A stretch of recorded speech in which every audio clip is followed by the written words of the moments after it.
As we've already heard, the language of the plays is somewhat different to modern English, and a reasonable question to ask is whether the stories are structured differently as well.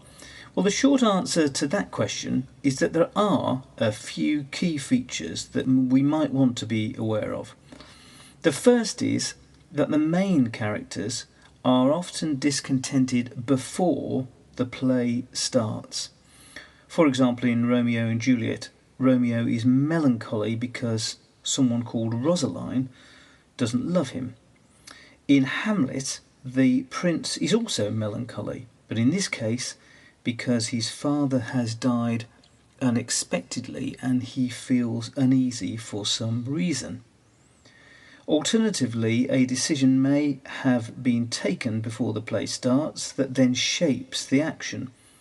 So in King Lear, the king has decided to divide his kingdom into 3, and this has ramifications that play out as the story then develops. The first major change in direction in a Shakespeare story tends to happen at the end of Act 1. So in Romeo and Juliet, Romeo decides to pursue Juliet at the end of Act 1.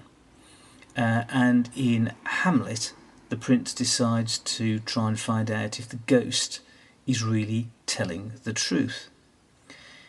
Then in Act 2, the main character tends to pursue this initial goal and often achieves it, or something happens, by Act 3, Scene 1 or Act 3, Scene 2.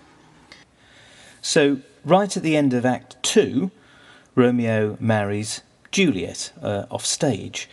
Hamlet proves to himself that his uncle murdered his father. And at this midpoint in the story, there is often a major reversal of a fortune. And from this point, the forces of antagonism really fight back. So Tybalt kills Mercutio in Romeo and Juliet, and Romeo then kills Tybalt, and is subsequently then banished to Mantua. In Hamlet, the prince kills Polonius and is also banished to England.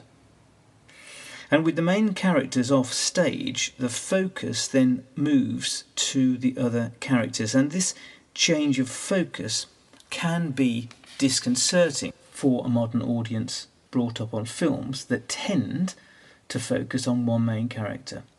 So it's just worth being aware that this is a feature of the second half of the plays. They may seem a little unfocused to you, and that's why I draw your attention to it. So by Act 5, the focus normally returns to the main character. For example, Romeo returns to Verona and Hamlet returns to Denmark. In summary, just be aware that these plays do not, as a rule, follow one main character throughout. Even in Macbeth, he tends to go missing during Act 4. And so part of the inherent interest is that the action of the main character in Acts 1 and 2 tends to promote a response from the wider community in Acts 3, 4 and 5, building up to the final climax of the story. It's not a huge difference, but I think it's one worth being aware of if you find your attention failing, which I will admit I did when I first started watching Shakespeare. I couldn't really work out what was going to happen next because the story seemed to have finished about halfway through. But I'm sure that won't happen to you. Give a thumbs up if you enjoyed this video and subscribe now so that you never miss any of my future posts.